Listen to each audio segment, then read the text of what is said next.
Hello, and thank you for downloading Witness from the BBC World Service. In September 1974, the Pakistani government changed the country's constitution to declare followers of the Ahmadiyya sect to be non-Muslims. Pramod Majaria has been speaking to two Ahmadi men whose lives were dramatically changed. It's September 1974, and Pakistan's National Assembly has just passed a law declaring all members of the country's Ahmadi religious sect to be non-Muslims. Prime Minister Zulfikar Ali Bhutto is a proud supporter of the change. The 90-year-old unresolved issue of the Ahmadis. The final decision of the National Assembly has been made. In this time, my time. I was at home in Rabwa on that day, and we heard the news on Radio Pakistan. We couldn't believe that this decision had been made. And then I went out from my house. I met some other friends, and we all had same feelings of shock, disgust, disbelief, disappointment, and sadness. Abdul Bari Malik was a 20-year-old student from the town of Rabwa, the spiritual centre of the 5 million-strong Ahmadi community in Pakistan. How could a parliament decide about our faith? Because until that morning, we were all Muslims. Because until that day, we were all equal in Pakistan. And there was some fear and suspicion as well. How will the government, the authorities, how will the other people, other Muslims treat us? The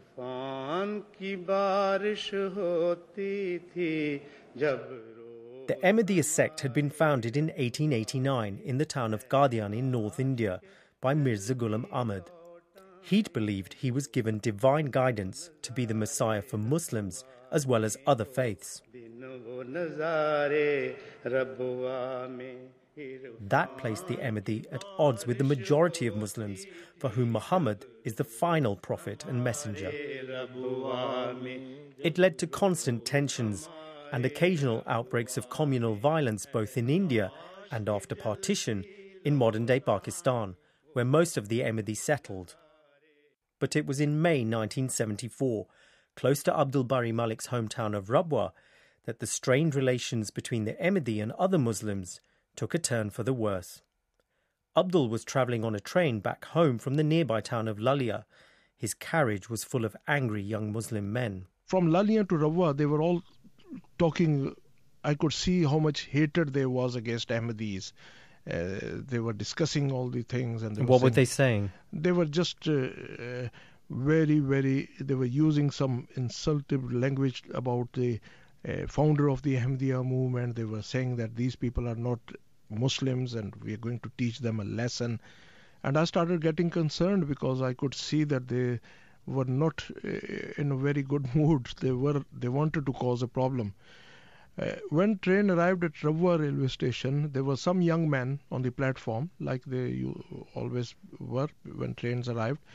So one of them, who had a beard, he got hold of him and he started punching him. And by then, other people started gathering there. And other students joined with him and they started beating some Ahmadi young men. And so Ahmadis started protecting themselves, and then in defense they started fighting with them. And as a result of that, some students from their side and some young men from the Ahmadiyya side were both injured. Abdul watched as the train pulled out of Rabwa station, with the men who had been fighting with the Ahmadi youth now heading elsewhere. Within 1 hour, when train arrived at Faisalabad railway station, the mob was already waiting for them. And as soon as the train arrived, there was some violent agitation in Faisalabad. Ahmadis were beaten, their shops were looted, their houses were set on fire. So the first incident was within 1 hour of train leaving Rabwa. And same evening, we heard the news that in Bahawalpur Medical College, Ahmadi students had been thrown out of their rooms, their books had been set on fire, and they were assaulted, they were beaten. And following from there, this agitation started spreading all around the country. Ahmadi-owned businesses were being torched, their shops looted by Sunni Muslims across the country. Hundreds of Ahmadis are believed to have been killed or injured. We were half asleep, half awake. They pulled us out and shot both of us, and they just ran out. We were laying down, and lots of blood was coming out of my leg and my uncle's leg. Muhammad Ashraf was another young Ahmadi man from the town of Gujranwala, 140 kilometres from Rabwa. He and his uncle were attacked inside their home by an angry mob. And then I was unconscious. What was your next memory then? When did you wake up? I think I was on the pickup truck by police either or the army. And then when I wake up again in hospital, then I realized, no, it's not the dream. It's actually happened. Then doctor told us, no, we can't do anything. And he told us, no, we can't save your leg and we have to amputate it. I thought my life is finished. I can't do anything now. Not only the business, also the marriage as well. So who will marry me at this stage? Hundreds of Ahmadi families, including Muhammad's, sought refuge in Rabwa. By September 1974, when Parliament decreed that Ahmadi were no longer Muslims, the tensions in Rabwa and elsewhere were getting much worse. Abdul Bari decided it was time to leave. There were two types of non-Ahmadi friends. There were one who were very, very supportive. During the agitation, when I had to leave my home, I had a friend who used to travel regularly from Sargodha to Rabwa, and he used to bring things like sugar, flour, ghee, oil, and leave them with my mother, because he knew there was a widespread social boycott against Ahmadis, and there's a shortage of these things. And he didn't know where I was. My mother didn't know where I was. There were this type of non-Ahmadi friends who were very kind, who were very supportive, who were very helpful.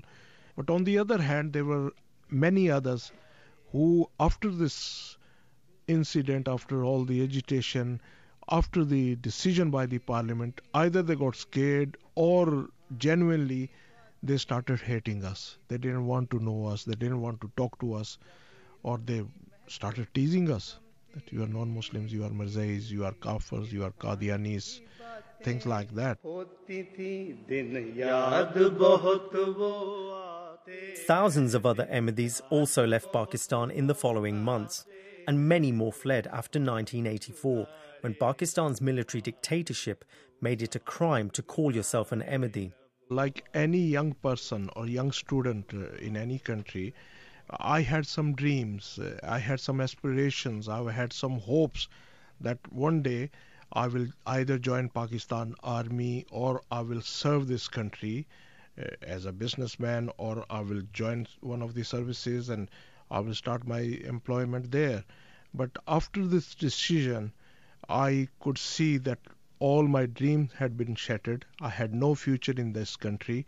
So, discussing within the family, we decided that we have to move on and start a new life somewhere else in some other country. Abdul Bari Malik and Muhammad Ashraf, who lost his leg in the violence, both settled with their families in the north of England, where there is a large Ahmadi population. Witness was written and presented by Pramod Majaria.